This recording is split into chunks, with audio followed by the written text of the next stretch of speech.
So, mihi nui kia koutou, haere mai, and welcome to another wonderful session for Connected Educator Month. I always feel like I'm presenting on a TV channel as soon as we kind of kick into these.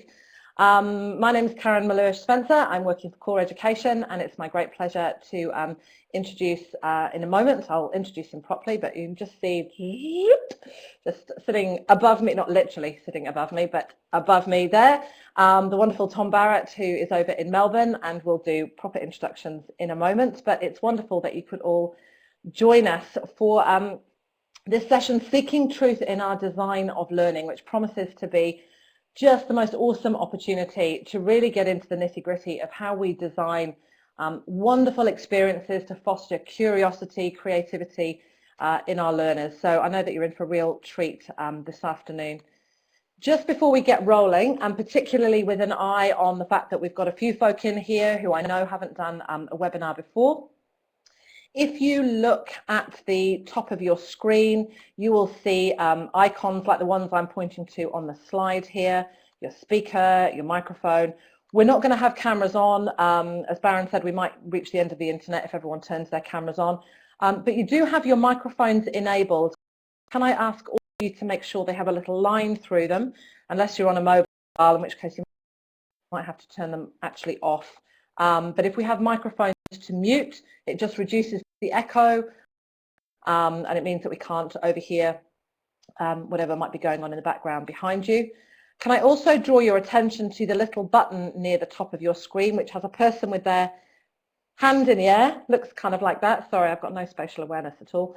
You can use that button to raise your hand if you have a question, which you can do at any point during the session. This is definitely going to be, is intended to be far more discussional than presentational, and Tom is only too willing to answer questions and just and chitty chat to you guys this afternoon.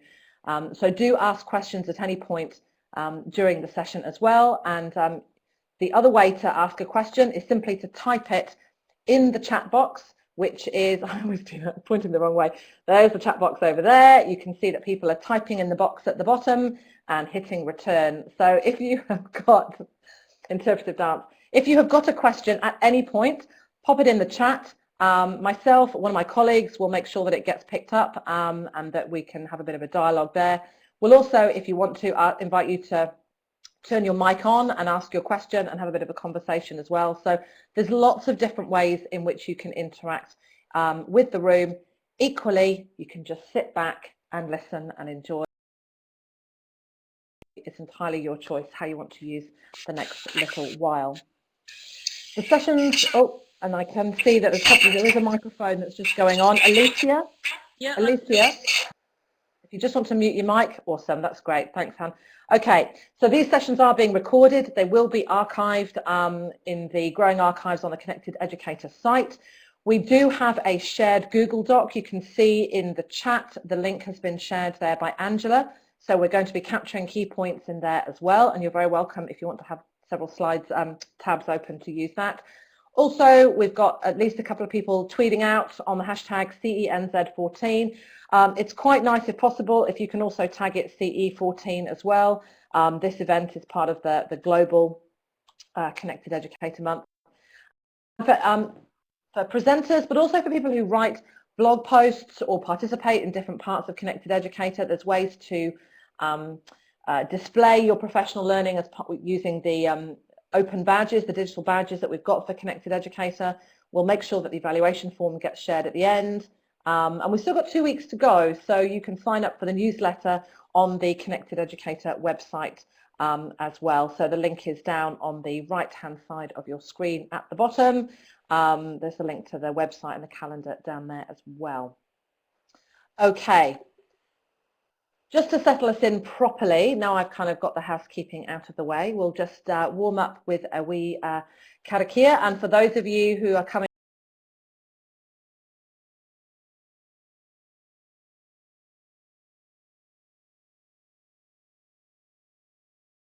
from overseas,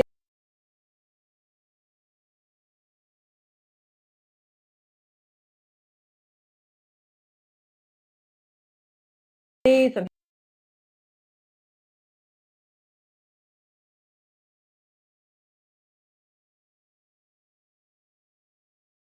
who may not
particularly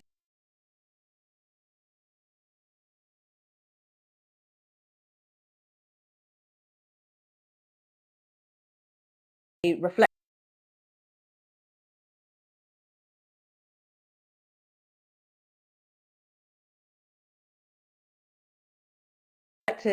of Māori culture and protocol here in New Zealand to start sessions with a karakia, so we'll be starting with this one today. Kia hora te marino, kia whakapapa po namu te moana, hei huarahi matato I te rangi nei, aroha atu, aroha mai, tato ia tato katoa, huye tai kie. And you can see the translation there as well. So just a nice way of kind of opening up and settling in to the session this afternoon. So welcome all of you. So it is my great pleasure to welcome Tom Barrett properly to the room. And you can see, I won't need to read that whole slide off there, but he's a leading thought leader in education and creative projects working for NOTOSH based in Australia. And they specialise really in crossing over between disciplines of education,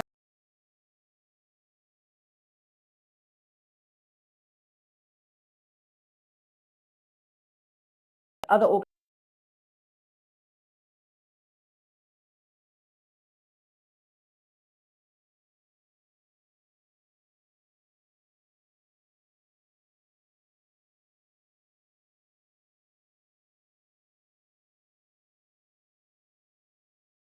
organisations,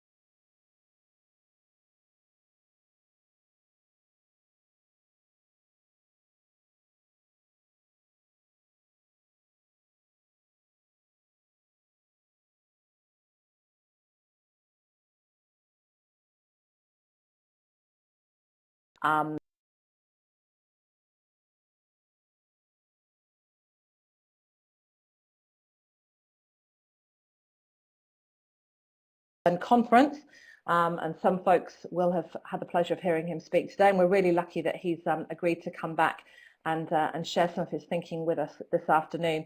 And you can see from the slide there, and he works across leadership with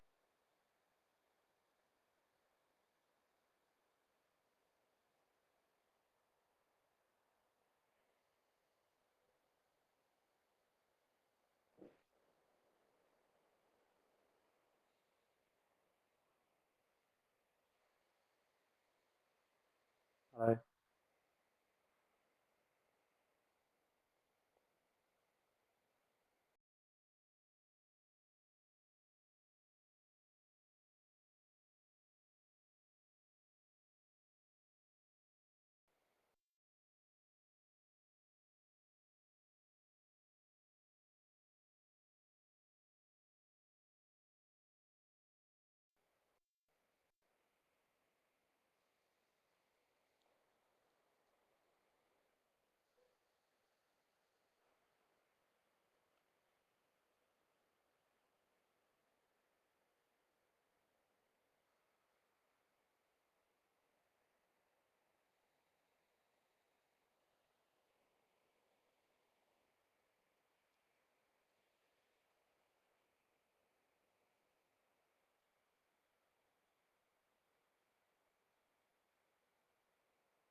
Thank you.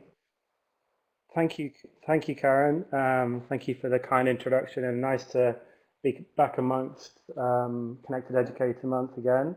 And really, I'm going to spend a bit of time talking with you all about my some of my sessions actually that I spent a couple, I think it was last week, week before last, where we were in at ULearn, and we ran a number of sessions there. One of them being titled "Seeking Truth in Our Design and Learning," which was a kind of keynote spotlight thing. So this is absolutely an opportunity for you guys to ask some questions and dig a bit deeper some of the things that I talk about. And I'm really keen to kind of hear you know,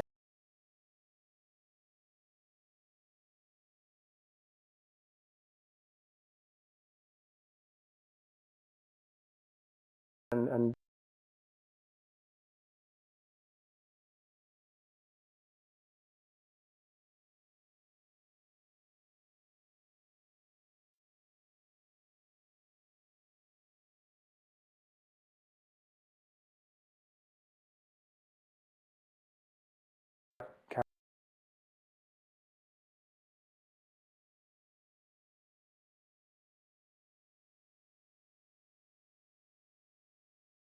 and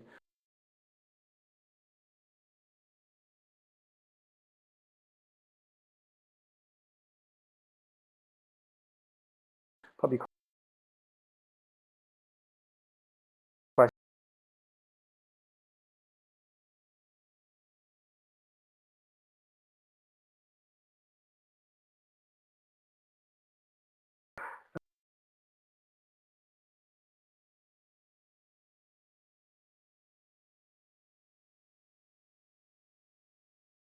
In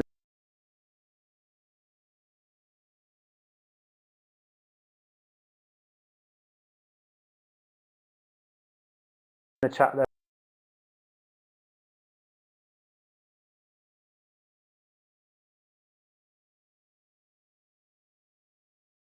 and I'll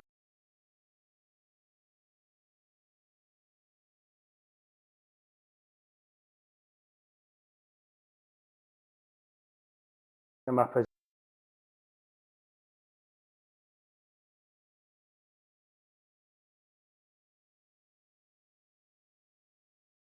we go, and happy to kind of weave them into what I'm talking about.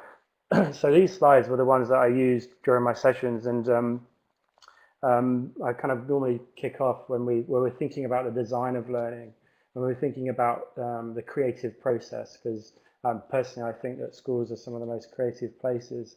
I often share this picture of George, my son. He's 8 years old now, and he about a couple of years ago, one of the things that I started to focus on was his questions that he was asking, and I recognized how important curiosity is as the kind of instigator, the catalyst, the spark that begins the creative process. And actually, if you track back many creative acts or innovations, people who are typical innovators or creatives, then all of those individual creative acts start with a question. They start with a willingness to challenge the world around us, and George was no different. And it's always fascinating,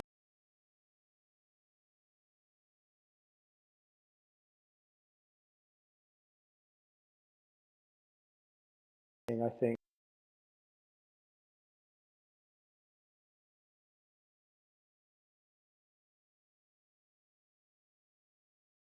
for us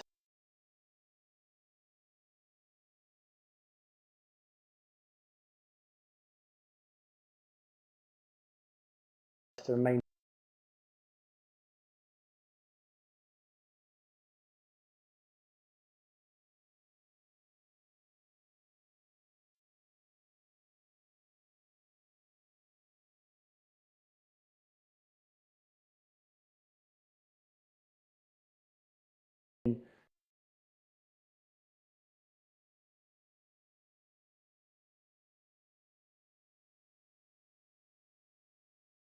the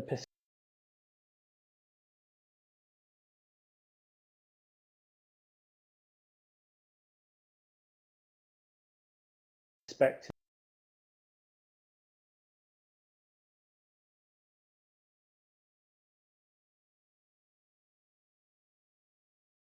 of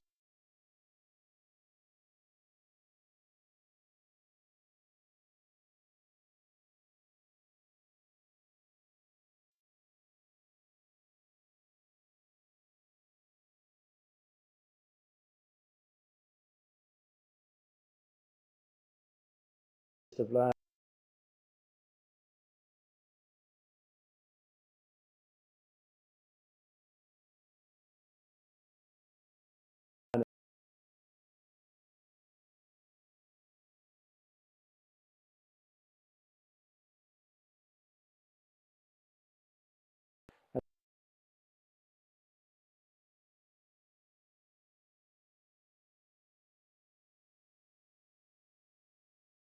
And so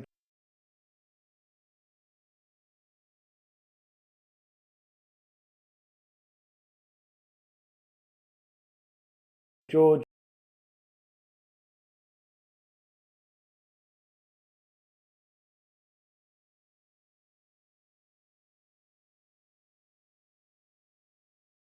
uh,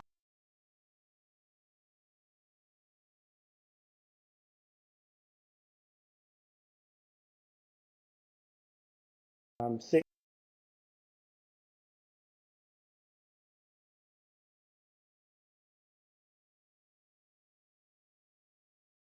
at a time.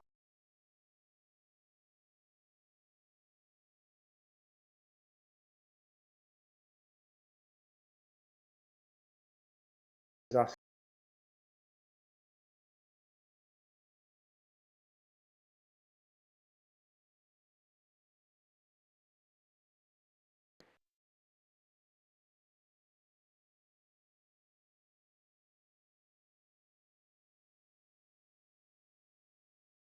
'Heaps of questions as youngsters do, and it was something that I began to focus on.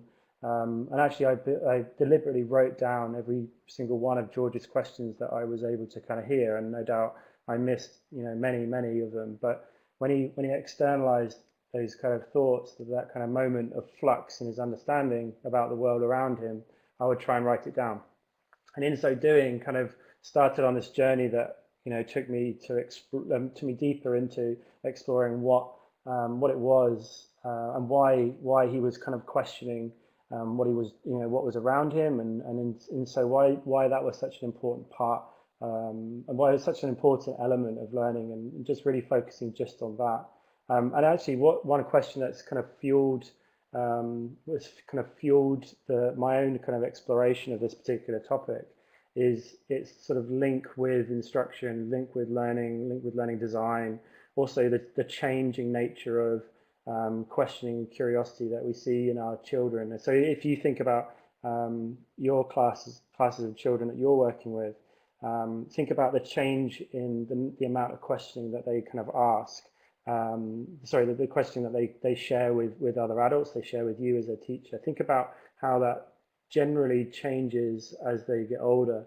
And I talked about this particular piece of research by Elizabeth Barrett, who talks about how often instruction limits children's natural tendencies to explore, and her particular piece of research was about really young children exploring new toys, and the degree with which the adults in the room actually introduced the toy with varying amounts of instruction changed the way that they individually then sought out or tried to discover themselves.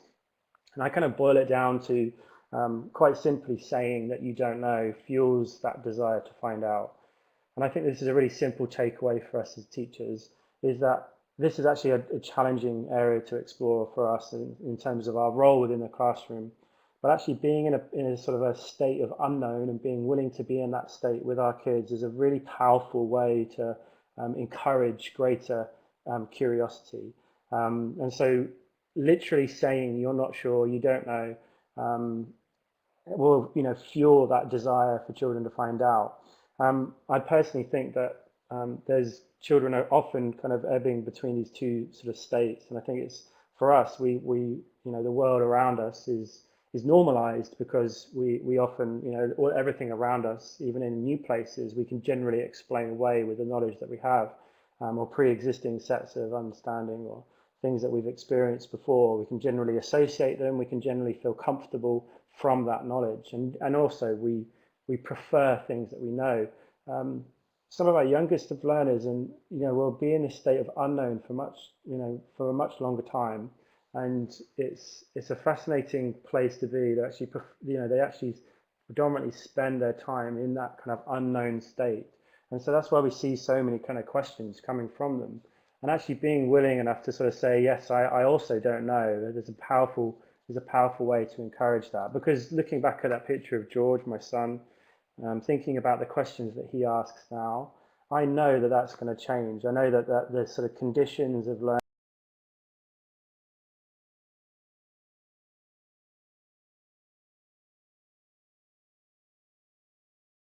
learning will change for him. And as for all of our students, they're not going to have there's not a constant set of learning conditions that will be around them, their kind of learning journey. That will change. And one of the things I realize is that we need not just, we see this word a lot, don't we? Resilience, we talk about grit, determination. There's some kind of growing literature around these sorts of elements that are sort of taught or caught within school. But I think there's something about being a resilient, curious mind, which is something that is slightly different. Being willing to maintain that ability to question the world around us is a vital aspect, I believe, of any creative, learning that goes on, and indeed something that we need to kind of give and provide our children. And often I think about George moving into school further into his primary years, and I know that he needs to kind of dig deep sometimes to maintain that curious mindset. And it's something that I think that we need to ensure we empower and model and support as kind of educators within the classrooms too. And so during my sessions, I talked about the kind of, again, the movement backwards and forwards of our young children between two different states. And actually that unknown state that I was talking about there, the ability, when I question that unknown state, it is in fact something that children will deal with in different ways. And one of them being using their kind of deep imagination. And I referred to the book Where the Wild Things Are, Maurice Sendak's perspectives on this, which are captured brilliantly in this book, as Max, the kind of boy within it, kind of sort of flows into this sort of imaginative world. And I think that those tools, those imaginative tools that children naturally have as a disposition, they have an imaginative disposition to deal with the world.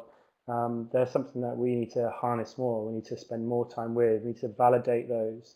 We need to give children a greater platform to share their imaginative journey in the way that they deal with the world, as something that is as a powerful creative part of their toolkit. And it's something that I think comes through strongly through Maurice's work, and indeed some of the stuff when we start to look at how much children are explaining the world around them through through their imagination and through their questions.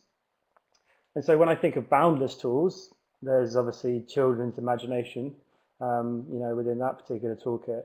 And then I sort of share this slide of a Google Classic. The idea of actually getting your Google results 30 days after you put them in. Allow 30 days for it. And the reason I share this is because I think that it's really also important that it's very important for us to consider how technology changes the way that we know, the idea of knowing, moving quickly from unknown to known. And actually that's something that I think Google and technology does for us often a little bit too quickly, is that we can just Google it. We'll just Google it, we'll find the answer, and the distance, the time spent, the depth sometimes can be curtailed by moving quickly to an answer and seeking an answer. And so I think it's also important for our youngest to stay in the question. So I think this is a really important, simple step that you can take with kids in the classroom, is actually to spend longer in the question, in that mode of questioning. Being able to sort of look deeper at the question and spend longer in it, rather than sort of seeking a way out of the question, too quickly. Katrina, you mentioned there about encouraging creativity with teens when so often it's being beaten out of them. I think this is, I've seen this a lot with children. The kind of where we often the natural answer to when does it change is typically when we kind of start to see elements of school and life start to impinge upon those other elements. They kind of, so the social aspect of being in school changes the way that children might share a question, for example. Unfortunately, that mindset that is, I'm looking for the right answer, or I'm trying to guess what is the answer in the teacher's head, that type of thing. I talk about it like it's a calcification of mindset. So just that concept there of it being calcified, the idea that slowly over time, drip, drip, I have a mindset that's become quite sort of stuck. And something that's important for us to consider is that won't change immediately, it won't change overnight. And it won't change with just, one kind of one activity, but it will change. It will change with gradual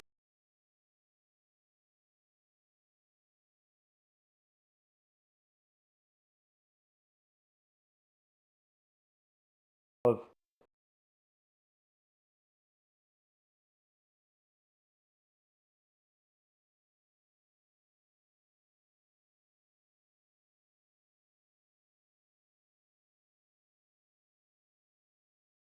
it's different.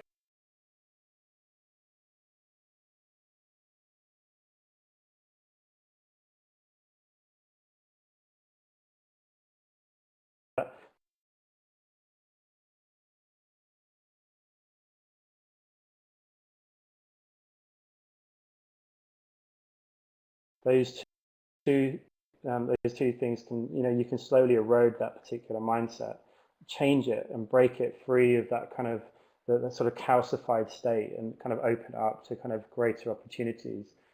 Because I believe that it's in all of us. I think that often it can be that we kind of lose sight of what we're capable of doing. We lose sight of questioning the world around us.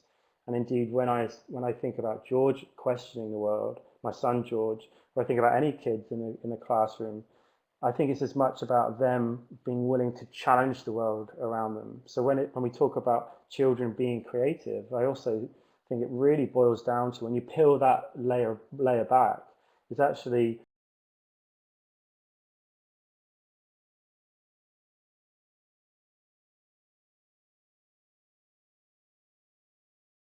it's about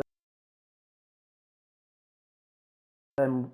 They have their willingness to challenge what's around them, to have the kind of confidence and sense of efficacy that they indeed can challenge and can change what is around them.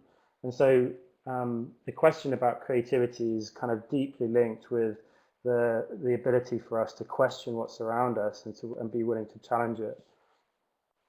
So stay in the question, spend longer talking about questions, spend longer exploring what the question is and why it's different, why it's interesting. And I've got some links I can share. A real simple one is just looking at the difference between Googleable and non-Googleable questions. The idea of just asking, just being able to talk about those two things. Say, how can we actually spend time looking at what type of question this is, and just extending that. I think John Dewey talks about the protracted sense of uncertainty, the ability for us to be in an uncertain, inquiring state for much, much longer. And I think that this sort of sense of comfort within that state, I think, is really important for our children to be working within, because it's a sense of flux. It's a sense that there's a sense of unknown. And I believe our efforts around inquiry need to have healthy doses of uncertainty in there, and for children to have a growing sense of comfort within that particular state. So let's just have a, I'm just going to move on and just see what we've got. I think they've even actually got the little animations, which is kind of cool. So I wasn't expecting that. So one of the sort of areas that I started to move into and started to think about is the tensions between the design of learning. And actually, I was really excited to kind of meet during ULearn. I was really excited to meet Adam Lefstone, who did the keynote, and he was talking about the dichotomies, or the false dichotomies, and it's been something that I've been exploring for a long time now, and it's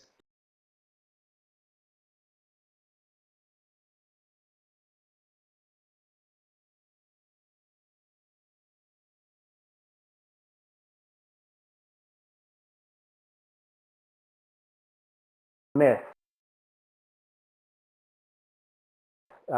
So this is something I hope that all of you, all 21 of you, and the rest of you hosts are willing to kind of sign on to this endeavor, because we need to debunk the myth around learning that is either one or the other, like it's a choice, that we are splitting our design of learning. It has to be one or the other.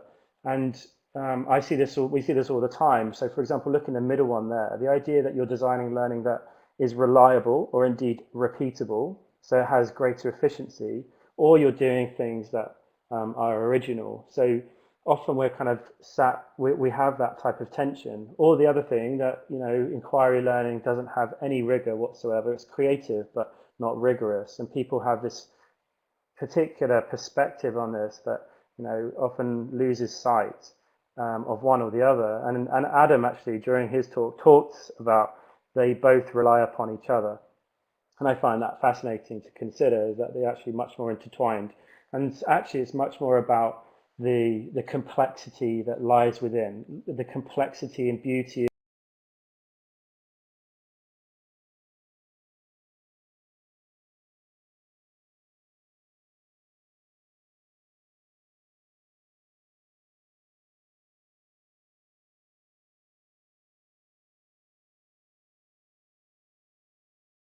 in when we start to really look at it.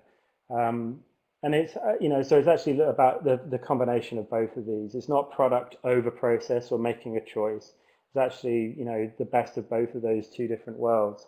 And one of the things that we've been working on with schools for many years now is a design thinking approach to inquiry learning, which does this job really well. That it actually gives teachers and learners the opportunity to balance, to find the complexity, to do both, to be open inquiry and based, led by our own curiosity, but also to be rigorous, to have a clear process for inquiry. And so one of my sessions during ULearn actually was a design thinking session, which was which was great to experience. And I know that some people have been asking about some resources around what to actually do, how to kind of get going with it, because often these things are, an experiential. And so I'm just going to quickly grab a link from another one from some sort of articles that we've published. And if you're interested in exploring what this process is, I've just shared a link there. Oh, and that's not that one. Sorry, I don't know, put the wrong in. 90-minute challenge that we've got. That's cool. And there's a couple of questions that have come through the chat already. And I have to say, I mean, just really in the last 10 minutes, there's been this, and it can be quite overwhelming, I think, perhaps for folk who might not have been in a room like this before, but you see the multitasking of people listening and commenting, and so the chat itself is now a rich resource in itself, with comments from folks who have shared things that they have done in school, comments. I'm just going to share a couple of really quick stories. I just want to give some more time over to you guys to answer some of the way that they manage learning with their students as well.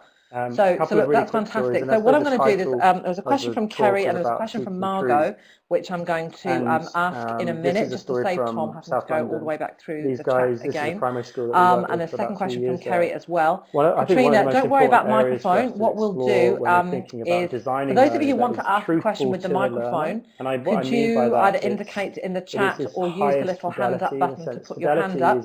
Otherwise, I will just read out questions on behalf of people, just if it makes that easier as well. So I'm just going to go back to a question that Kerry asked, and it was something similar a little bit earlier on in the chat when we were looking at keeping in that state of uncertainty for as long as we could. And Kerry asks, do you think the focus on assessment results kind of leaves us less time to do creative things? And I know in the room that we've got a mix of early childhood, primary, intermediate, secondary, possibly even tertiary. And they asked us this question about how can we, in different contexts, some people have to work through testing or assessments from earlier years. I know it's different from states to how it is in New Zealand, but what's your view on that? How do we keep that creativity and foster that questioning in students while balancing the tension around assessment? But actually, it's about how every single child in the school tells their own story. It's actually how they do it themselves.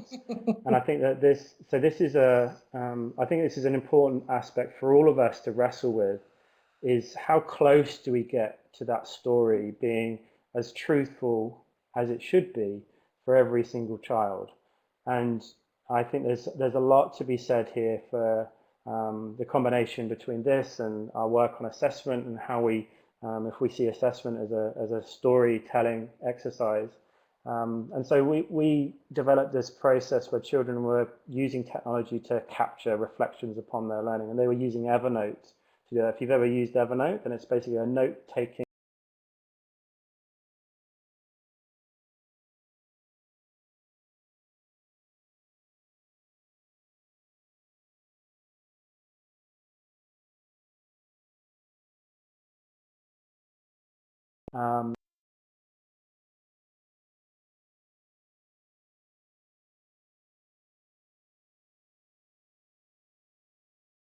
and you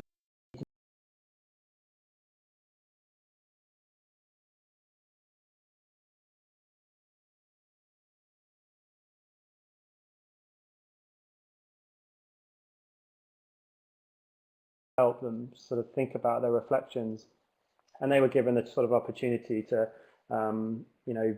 sort of build these individual reflections upon their learning. And the school's project for this had these varying elements. So first, it was about developing a culture of reflection across school.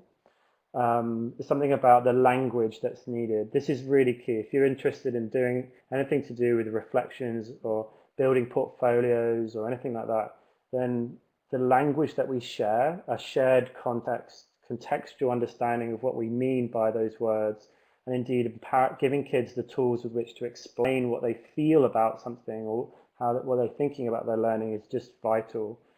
Lots of technology used. There was this gradual withdrawal of support as the children are getting more proficient at using things. There was a strong, and you can see the 3 different areas that we focused on at the bottom there. Feedback questions, so stuff to do with, where am I going, how am I going, where to next, so sort of links with Hattie's work. Focus on metacognitive kind of stuff as well. And really importantly, we gave the kids an opportunity to say how they feel about that moment in learning. And this is where the deficiencies in their kind of in their ability to explain it came most strongly through is that they Are we didn't have the losing sound language there? to explain I think I may how have they lost feel Tom about something. in terms of Personally, I sound. don't Have think other there's folk enough just lost sound there as done well? within our schools to help Just want to children double with check. the emotional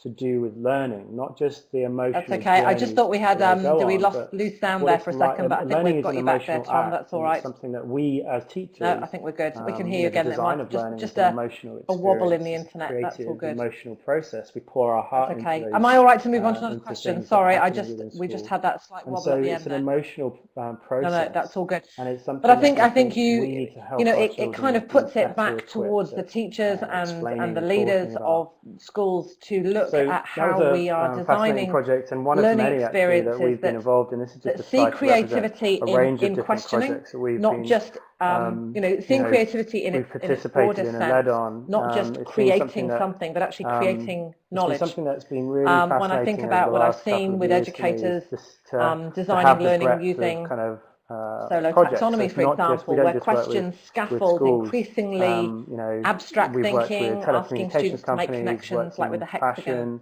fashion. link that you You know, shared. we've even had we did some work at Invitational into creative thought Stirling Castle up in Scotland. So working, is looking at I think another the good way of thinking pedagogy about within creativity. historical places where Do you think? children Would I go be and on the right visit, track there, Tom? and you can take your classes. Like who's exploring, you know, who's exploring the pedagogy there. And also libraries and other kind of cultural organizations, as well as lots of work on communities. And one of the most interesting recent, I'm just going to finish quickly with this quick story about the Royal Children's Hospital in Melbourne. It's a fascinating place. I've been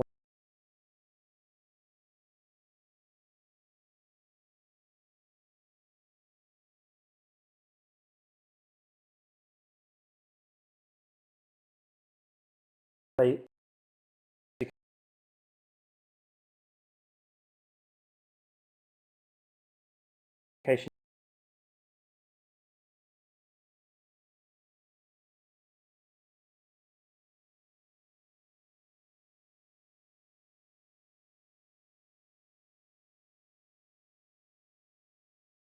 with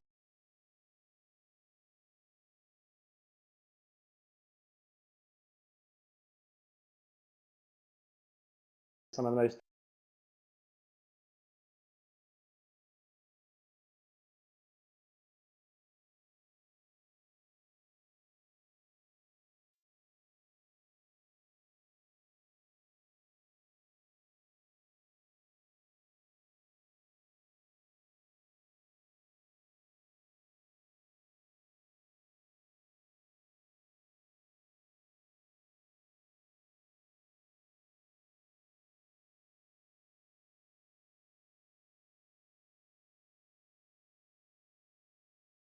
children who come through their doors, and it's you know, based on strong dialogue. There's a huge amount of student choice. Learning equals well-being for them, and most importantly, they maintain, despite everything that goes on, they maintain this high degree of ambition for these kids to have an impact on the world around them, and that loops back to my kind of opening remarks about being willing to question it. Sometimes it's not just enough to question the world. We need to help our children unlock the doors, facilitate the process, give them the platform with which to actually go about seeking that change. That's fantastic, and we've got quite a few questions here, so I'm just going to we'll keep going through, because it would be great if everyone gets their question answered in the time that we've got. It's kind of connected to that previous question. Margot, you know, talked about people feeling constrained around assessment, and where does that leave us in terms of questioning and curiosity. And Margot asked a similar question, but again, around the constraints of time, particularly around timetabling, and I would say that this presentations is possibly more particular at secondary than primary, but again, that feeling of being boxed into particular disciplines or learning areas or subjects, English now, science in an hour, enjoy the complexity of pedagogy, what's your view on that in terms of, I mean, that's where the beauty of it really lies. And then the squashing of creative projects, the squashing of encouraging space to ask questions, and physical plaques that they're leaving around their community for the things that they've changed. You know, what is that? How is learning leaving a legacy? You know, for these kids, they're going to be spending a whole heap of time with us. You know, 6, 8 years sometimes in these individual communities. How is that place different because we have been there together? So happy to explore, Karen, so happy to explore some questions.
That's great, and yeah, we allowed you a little bit of soapbox on that, but I think it's all interwoven in terms of that thinking around the pedagogical choice that you make.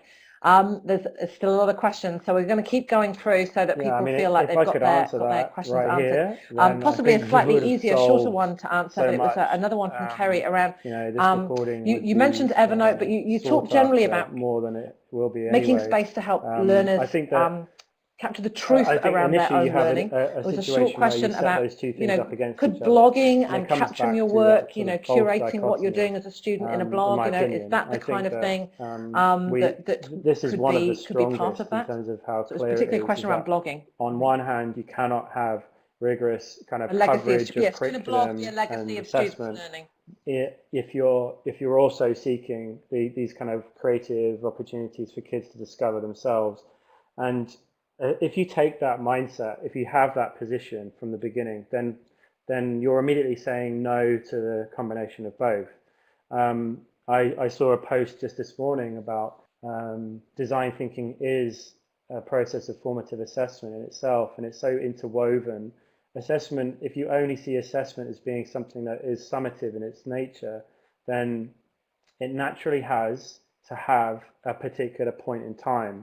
So summative is all about, after the act of doing it, or in summary of. So in other words, it has its own timestamp. Formative assessment doesn't really have its own timestamp. It's something that occurs sort of interwoven, and it's sort of woven into learning. It can be the process of learning itself.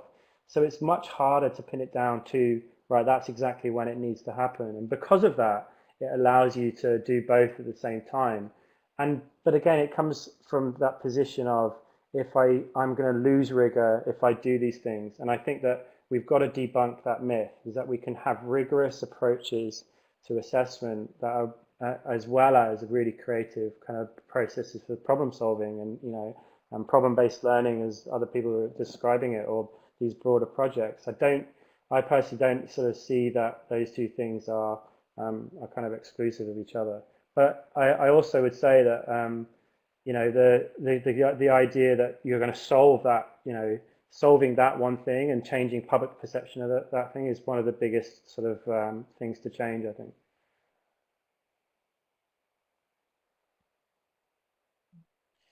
You talk about that emerging sense and about a legacy, and there is that kind of impression of learning being captured and explored over time.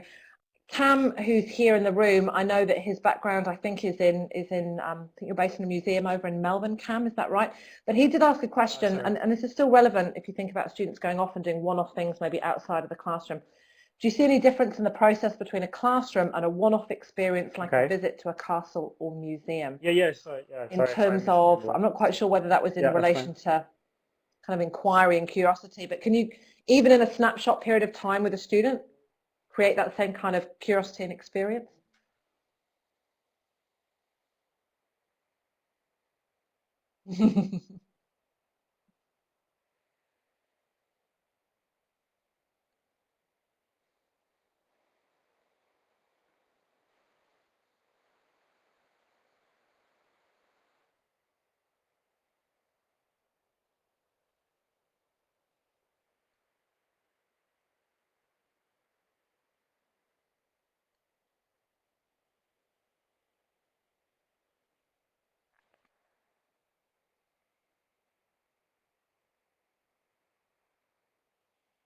Yeah. Well, of course. I mean, as I said, I think that our questions are often our signposts. You know, that they kind of, there are markers, our way markers during the kind of creative process. And if anything, we're,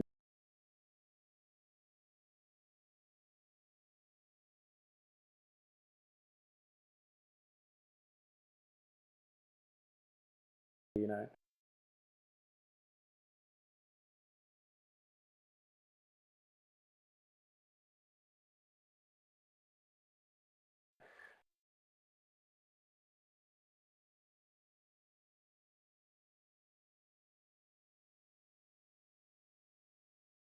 um,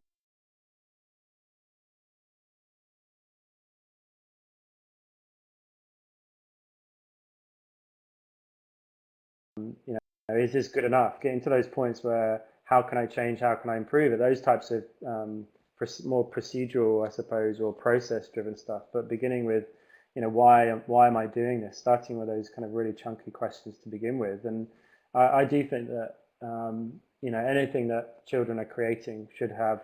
You should be able to look at the breadcrumb trail all the way back to, you know, those original questions, and they should lead you and definitely, absolutely contribute you know, to what's going on. And great. Hopefully that's helped answer your question, Cam. And again, that's sustaining that idea. It's a very, very powerful one. I really like that. The relationship that schools can have beyond themselves to other organisations in the wider community, incredibly powerful, and several stories that you share, Tom, are about education happening elsewhere other than within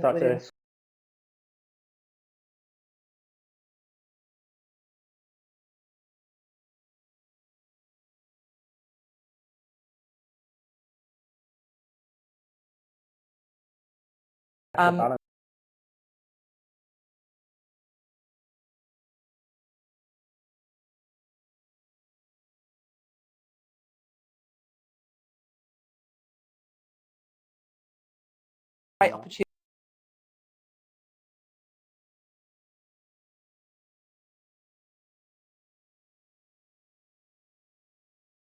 Opportunities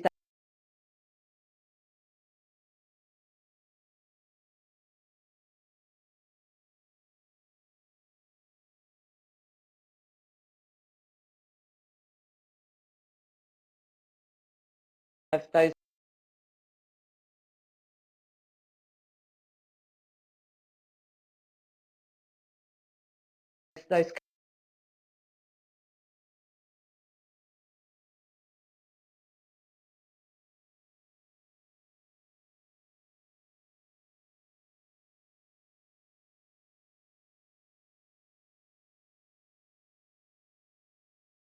relationships for learning.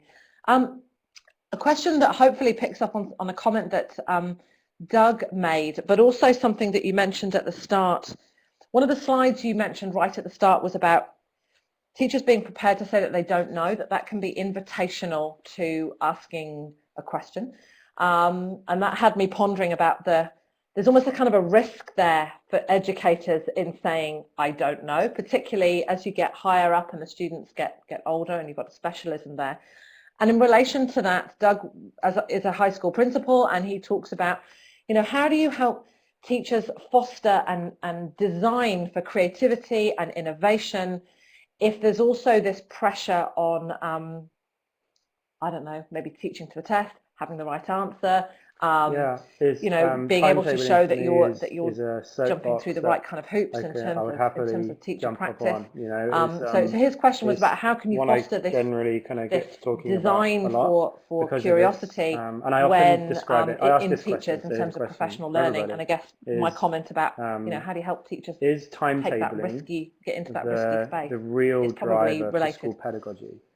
And so that type of provocation in itself, you know, starts to make you think about how it's actually impacting upon the process of teaching and learning. And I think it has a much bigger influence than we probably would like to admit within our schools.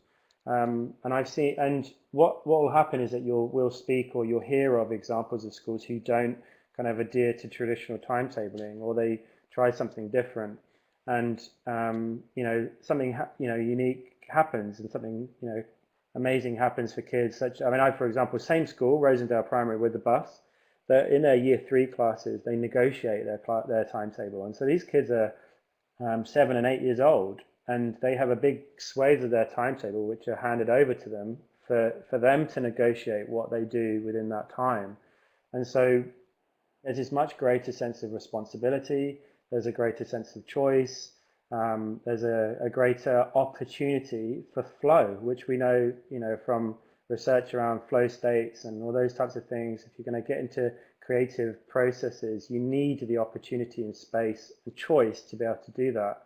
And so the boxing of time, you know, isn't reflective necessarily isn't reflective of the kind of real messiness and the process that we know of you know, that are creative within for our kids. And so there is you know, we might change the classroom to be something different, but we're not looking at time and how we're changing the elements and kind of packages of time within school enough. And I think that that in many ways drives how the decisions we make around pedagogy.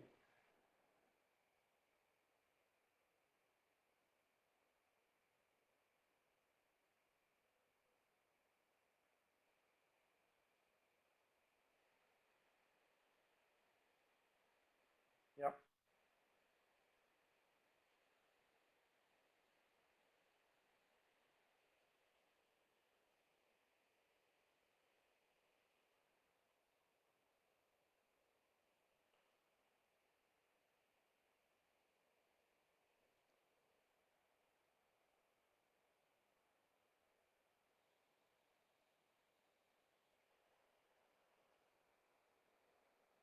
Yeah, I think blogging is a lot.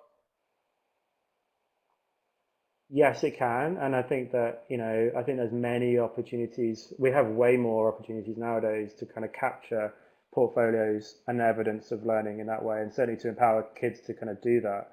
I do think there's still the opportunity. There's got to be that change, that staged approach to doing it on behalf of students and modeling that process to handing it over and being, especially with our youngest of learners. I'm also aware, though, that blogging can often be in the long form. And the idea that I have to write a lot, you know, and actually whilst I was in New Zealand, we were talking a lot about the long form and losing some of that within education, certainly some of the education commentary about the long form narrative of what's happening within professional development. And for me, it was when I started writing a blog, it was indeed I think you really touch on it, and part of it comes down to leadership supporting staff to be comfortable in that space, and increasingly have a look at all the, you know, and you'll be familiar with this, I'm sure many of you in the room, you know, any writing around smaller, regular, so modern education, what we know about effective learning, we have shifted beyond teacher as experts, and there's myriads of research to support your TV that programs, facilitation, like you watch 3-5 episodes at a time.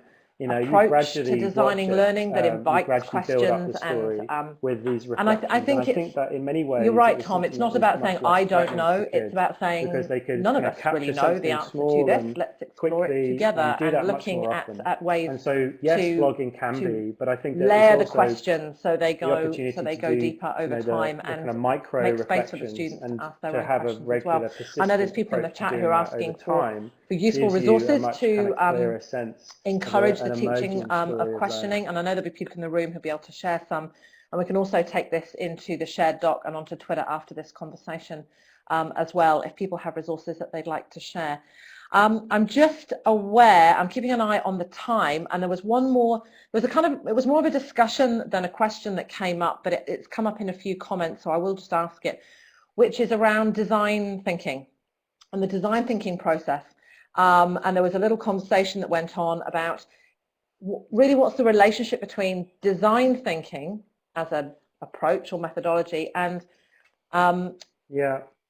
teaching as inquiry or inquiry thinking. Now I'm just actually looking back at the discussion, and I'm not sure whether it was inquiry learning as in students doing inquiry, or whether it was Cameron, hi Cameron, teacher inquiry into what the students were doing. But I mean, do you see a clear relationship between design thinking and Historic Scotland certainly students doing inquiry for kids when they come for one day? And how are the two related? On the notion that children only do one-off visits and one-off experiences, and so the kind of change might not necessarily be in trying to kind of squeeze one model into another. It's actually changing the model of learning within those within the GLAM sector, where schools only visit the castle or only visit the kind of library once a year. We actually did a lot of work with Stirling Castle around developing longer term relationships with kids so that they indeed can build up a relationship with the school and the kids, and they can reflect upon their practice over a significant period of time. And so they would have multiple visits over a year, but that would be literally changing the way that we think about learning in those places, because traditionally it's one-off, you only get funding for one type of thing. So as much as you would like to be able to do that within one visit, you of course only have that sort of short period of time. So change the model with which kind of schools experience that, those cultural organizations, literally challenge the way that those things are done, and that will give everybody a greater opportunity to develop learning over a longer period of time.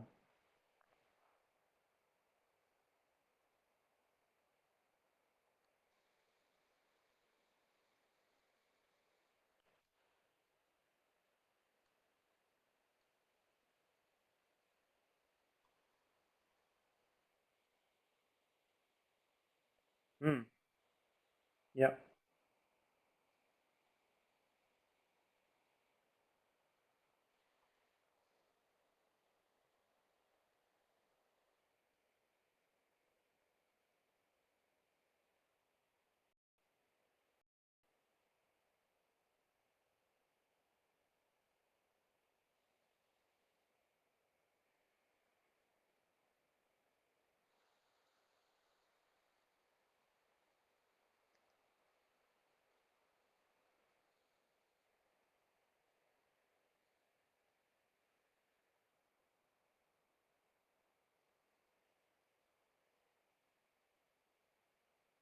Well, that's fantastic, and I've had a similar experience, but looking actually at processes to help tackle those puzzles that we have as teachers around